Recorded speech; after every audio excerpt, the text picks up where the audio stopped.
Alex here with a video on legal nuts and bolts. This video is going to be titled that the judge does not remember you. This is really something that it took me a long time to get through my head, and a lot of people that I help think that the judge will remember them. Um, the judges have so many cases that they aren't going to remember you. And even if you see them in the same week, they might not remember you. And even if they do remember you, they will remember sort of your face and kind of the gist of what happened, but they're not going to remember the details of your case. So first off, never go into court thinking that the judge is going to remember you, and so you can sort of leave where you left off. You can't leave where you left off. You have to, both in the papers and at a hearing, you have to cover all of the details that have occurred, even if the judge has said them. You even have to cover the words that came out of the judge's mouth, because they won't remember. And typically they'll follow their own words. You just have to remind them of what they said. Sounds insane, but they have so many cases, they're just not going to remember. It's not reasonable. But it's nuts, because when you're going through the process yourself, it's so huge. It has such a massive impact on your life that it's like all of your instincts would indicate, something's going to be remembered. I mean, he was right there talking to me, telling me all these horrible things about myself and how I wasn't a good parent or whatever. And then you go into court and you're like, whoa, this guy doesn't remember anything. They won't remember anything. It took, for me, both of my family judges did start to know who I was. But that was like on year 6. And the new judge that I had, it was only because there were all these Supreme Court publications involved, and so my case like stuck out like a sore thumb. But even then, even though they remembered me, it wasn't like they were like, oh, here's Alex, he's awesome, I can't wait to do some cool stuff for him in his case. It's like, oh, I remember this person, he's always here, he's always filing things. What's he want now? Especially my first judge, because he was the one who had to go through the process of when I didn't know what I was doing, and so I was filing things, and some of them were getting denied. Whereas my new judge, I was pretty consistently getting what I wanted. In any event, just remember this, please. You don't think some people think they're different, and their case is like even like more insane than anyone else's, and so the judge has to remember. They won't remember you.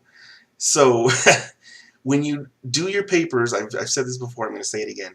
When you're filing your papers, articulate everything that's going on. Assume the judge remembers nothing, and you're going to have to remind them every time, at least to what's relevant. Don't just remind them of everything in your whole case. For whatever you're asking for now. So if you're asking for child support, remind them of things concerning, the child support statutes and stuff. Don't bring up all this other stuff about custody, because that's not what you're bringing to the court. And then when you're at the hearing, again, same thing. Just bring up everything that supports your case, including things that you think they might remember, because they probably won't, or they won't remember them, remember them clearly. This is really something that I guess can be emotional for some people, but aside from your judge not remembering you, try not to make some kind of heartfelt, try not to send like a letter to the court. This is another thing that sometimes comes up. It's like you're so distraught, you just feel so misunderstood, and you want to like send the judge a letter and like just pour out all of these emotions. Don't do it. Not only do they not remember any details, but they're kind of not supposed to. They're not supposed to make a ruling because they remember you and they're pissed off or they like you. They're supposed to just hear all the facts and consider the law and apply a rule and render a decision. And so I think sometimes when people are going through the frustration of the court system, including me, I was the same way. It's like you feel like you just have to yell and be like, look, I'm a person, I'm somebody, I'm important, please don't treat me like I'm not important. But you're just not as important as you think you are, because there's 300 million people in this country, and we're all entitled to use this court system. And unless we're going to have like one judge for every 5 people, it's not going to be a personal experience. So you can't think, I have rights and I'm a citizen and I want to be treated with respect, and they can't do it because, like I said, we don't have one judge for every 5 citizens. We have I don't know, 30 judges in just Clark County alone, and there's millions of people here. So how can they possibly treat everyone? I mean, they can't. They just have to do their job. As harsh as that sounds, you know, you yourself have to care about you yourself and your kids. The lawyers and the judges, the lawyers, I mean, sometimes you'll get a great lawyer, they really care about you, but the judges, it's like they're just a cog in the machine. If anyone doesn't like this, think good and hard about how you can fix it, because again, I'm going back to my first statement. Unless we have one judge for every 5 citizens, there's not going to be this like one-on-one like we care thing. It's just not. It's not possible. It's a machine that processes cases and dispenses justice. And there's, like I said, there's 300 million of us. We all have a right to use it.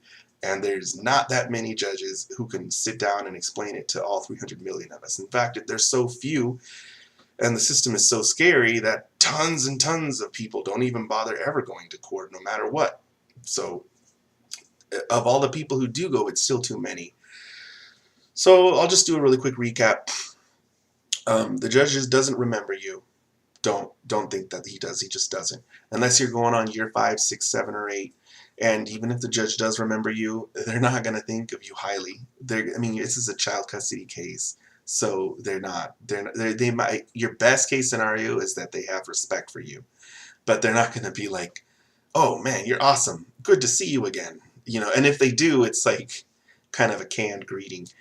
And then the last thing is, even if they do remember you, they're not going to remember the real details. They'll remember sort of a gist. They'll have kind of a vibe of what this case is about, but they're not going to know every little tiny thing like you're going to know, because you are you and it's your life. So you have to tell them everything, even if you think they already know it. Don't make any assumptions, and don't get butthurt if they don't remember you, and don't get upset that they some people, like, I think I've called these oral pronouncements from the bench. Don't get upset if they said something last time and they kind of don't go along with it this time, because if it's not in the order, they don't have to, and it's deemed not, that the judge changed his mind, or it wasn't that important. It was just sort of a comment that they kind of mentioned offhand. So with that, if you have any questions about this, hopefully it's not too harsh, but it's the harsh reality.